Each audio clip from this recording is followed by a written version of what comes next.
Welcome to एग्जामपीडिया।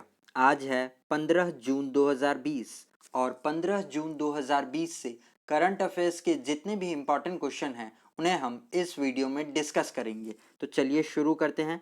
पहला question, हाल ही में स्वास्थ्य सेवा आपूर्ति श्रृंखला के लिए आरोग्य पथ पोर्टल का शुभारंभ किसने किया है? तो इसका सही आंसर है CSIR ने। तो अभी कोविड-19 महामारी के दौरान स्वास्थ्य संबंधित जरूरतों की आपूर्ति के लिए council of scientific and industrial research ने आरोग्य पथ वेब पोर्टल को लॉन्च किया है।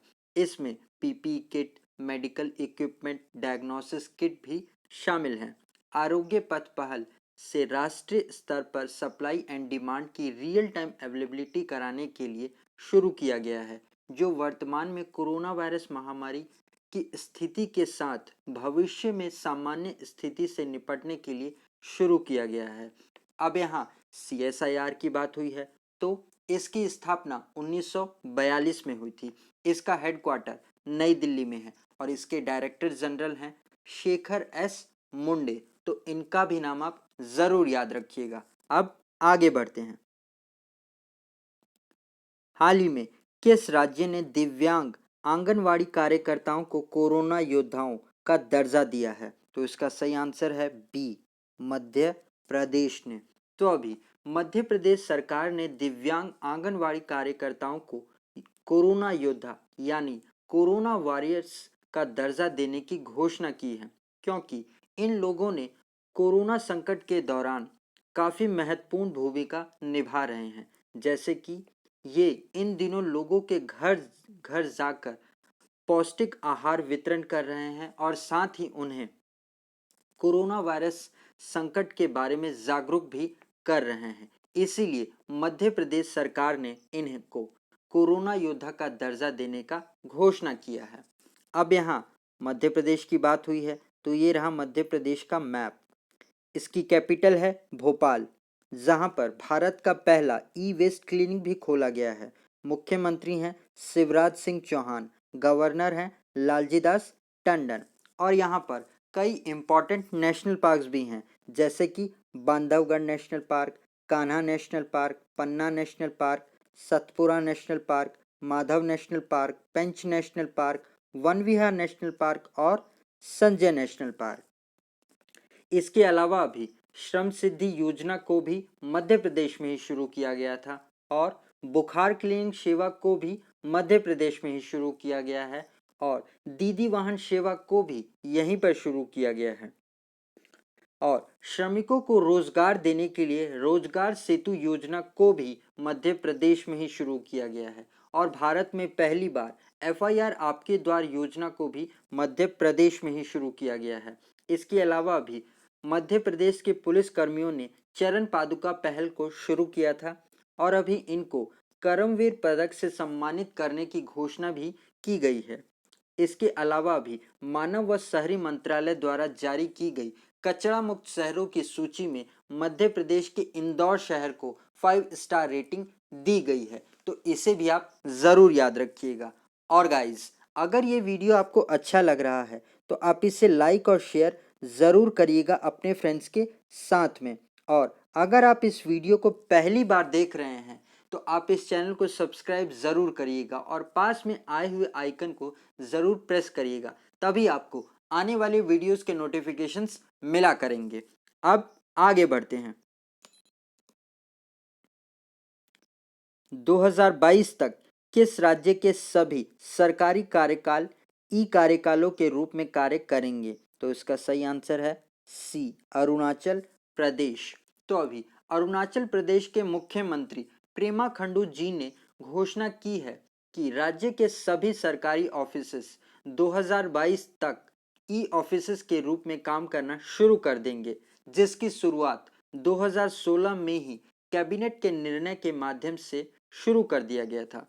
इसे प्रधानमंत्री नरेंद्र मोदी जी के द्वारा डिजिटल इंडिया पहल के तहत जब 2022 में भारत अपना 75वां स्वतंत्रता दिवस मनाएगा, उस अवसर पर इसे शुरू किया जाएगा। अब यहाँ अरुणाचल प्रदेश की बात हुई है तो ये रहा अरुणाचल प्रदेश का मैप। इसकी कैपिटल है ईटानगर।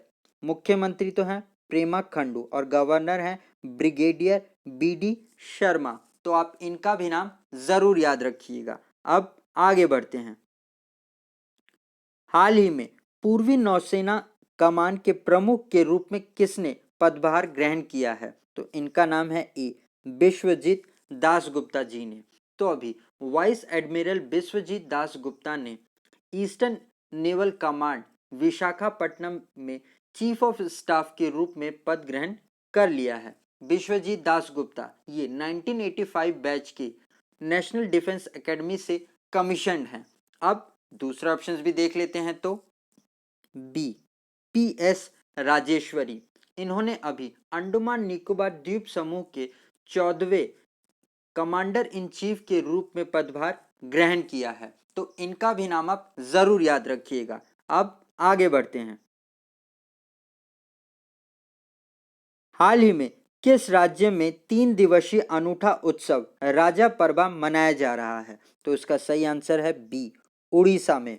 तो अभी उड़ीसा में एक खास फेस्टिवल राजा परबा मनाया जा रहा है, जिसके लिए प्रधानमंत्री नरेंद्र मोदी जी ने भी उड़ीसा के लोगों को बधाई दी है। राजा परबा ये एक उड़ीसा का 3 दिवसीय अनूठा त्योहार है, जिसे मानसून की शुरुआत और पृथ्वी के वुमेनहुड के लिए मनाया जाता है, जिसमें मासिक धर्म के दिनों में पृथ्वी के प्रति सम्मान की निशानी के रूप में 3 दिनों तक कृषि कार्य को निलंबित यानी छोड़ दिया जाता है। अब यहाँ उड़ीसा की बात हुई है, तो ये रहा उड़ीसा का मैप। इसकी कैपिटल है भुवनेश्वर, जिसे हम स्पोर्ट्स कैपिटल ऑफ इंडिया भी कहते हैं। और अभी भारतीय रेलवे ने अपना पहला वेस्ट टू एनर्जी प्लांट भी भुवनेश्वर में ही खोला है। मुख्यमंत्री हैं नवीन पटनायक, गवर्नर हैं गणेशी लाल, और उड़ीसा हाईकोर्ट के चीफ जस्टिस जो कि नए बने हैं, इनका नाम है मोहम्मद रफीक। यहाँ पर एक इम्पॉर्टेंट डैम भी है जिसका नाम है हीराकुंड डैम। ये महानंदी नदी पर स्थित है। यहाँ पर उड़ीसा का एक इम्पॉर्टेंट मंदिर है जिसका नाम है कोणार्क सन टेम्पल, जिसे हम ब्लैक पकोड़ा टेम्पल के नाम से भी जानते हैं। और अभी केंद्र सरकार ने इसके सौर्यकरण के लिए भी योजना बनाई है। यहाँ पर 2 टाइगर रिजर्व जो कि बहुत इंपॉर्टेंट है, जिनके नाम है सतकोशिया टाइगर रिजर्व और सिंपलीपाल टाइगर रिजर्व। और एक लेक भी है जो कि बहुत इंपॉर्टेंट है, जिसका नाम है चिल्का लेक। ये भारत की सबसे बड़ी लेक है। इसके अलावा भी एसिलेयर मित्तल ग्रुप ने 2000 करोड़ रुपए को उड़ीसा में इन्वेस्ट करने की योजना बनाई है, जिससे कि आने वाले समय में उड़ीसा में रोजगार उत्पन्न किए जाएंगे। तो आप इसे भी जरूर याद रखिएगा। अब आगे बढ़ते हैं।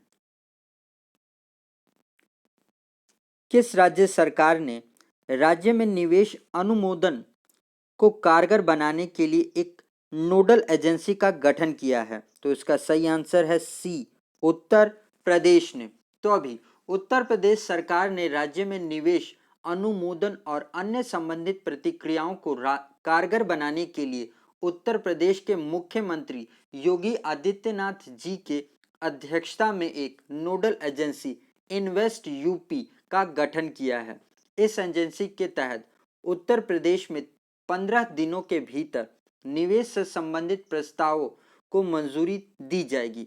और ऐसा पहली बार हुआ है जब निवेश के लिए उत्तर प्रदेश में एक विशेष मंत्रालय को बनाया गया है।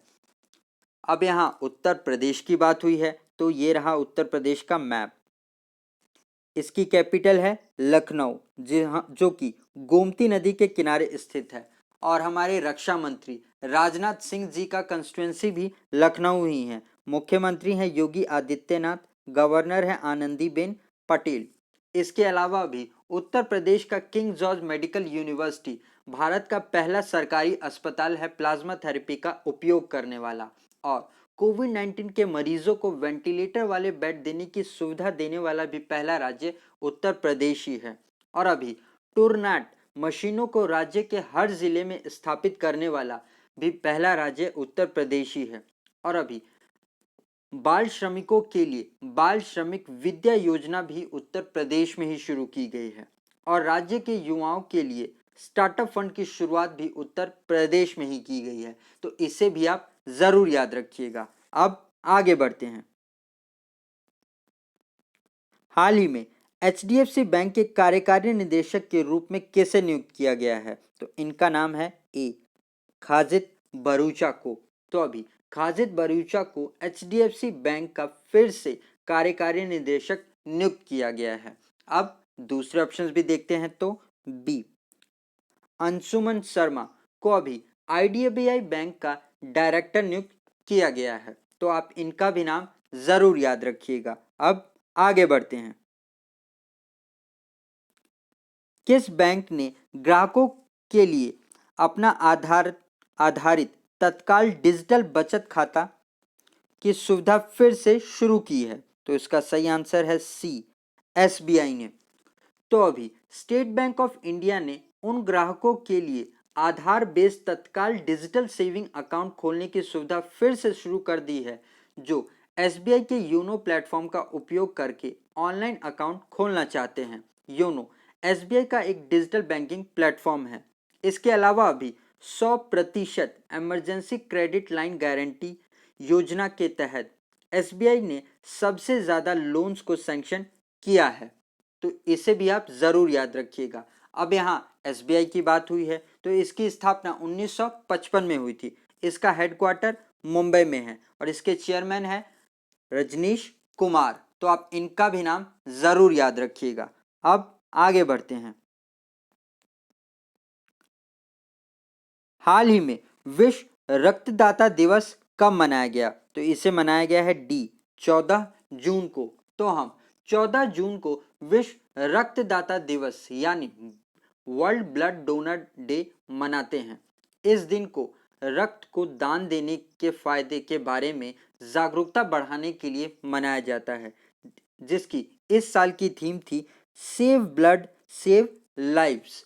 अब ये इंपॉर्टेंट डेज वाला क्वेश्चन है, तो जून महीने के जितने भी इंपॉर्टेंट डेज के क्वेश्चन हैं उन्हें हम एक बार फिर से रिवाइज कर लेते हैं। तो 1 जून को हमने वर्ल्ड मिल्क डे मनाया, जिसकी थीम थी 20th anniversary of world milk day.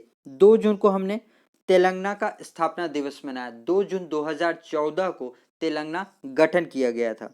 3 जून को हमने वर्ल्ड बाईसाइकिल डे मनाया। 5 जून को हमने वर्ल्ड एनवायरनमेंट डे मनाया। 6 जून को हमने वर्ल्ड पेस्ट अवेयरनेस डे मनाया। 7 जून को हमने वर्ल्ड फूड सेफ्टी डे मनाया, जिसकी थीम थी फूड सिक्योरिटी एवरीवन्स बिजनेस। आगे बढ़ते हैं। तो 8 जून को हमने वर्ल्ड ओशियन डे मनाया और 8 जून को ही हम वर्ल्ड ब्रेन ट्यूमर डे मनाते हैं। 9 जून को हमने वर्ल्ड एक्रीडिएशन डे मनाया, जिसकी थीम थी एक्रीडिएशन इम्प्रूविंग फूड सेफ्टी। 12 जून को हमने world day against child labour मनाया, जिसकी थीम थी protect children from child labour more than ever. 13 जून को हमने इंटरनेशनल एल्बिनिज्म अवेयरनेस डे मनाया, जिसकी थीम थी मेड टू साइन, तो इसे भी आप जरूर याद रखिएगा। अब आगे बढ़ते हैं।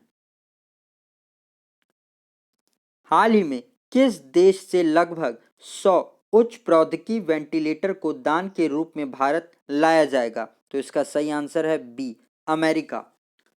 तो अभी कोविड-19 के लिए लड़ाई में अमेरिका से डोनेशन के रूप में लगभग 100 उच्च प्रौद्योगिकी वेंटिलेटर भारत लाए जाएंगे। इन वेंटिलेटर्स को यूएस बेस्ड जू फर्म द्वारा निर्मित किया गया है, तो इसे भी आप जरूर याद रखिएगा। अब आगे बढ़ते हैं।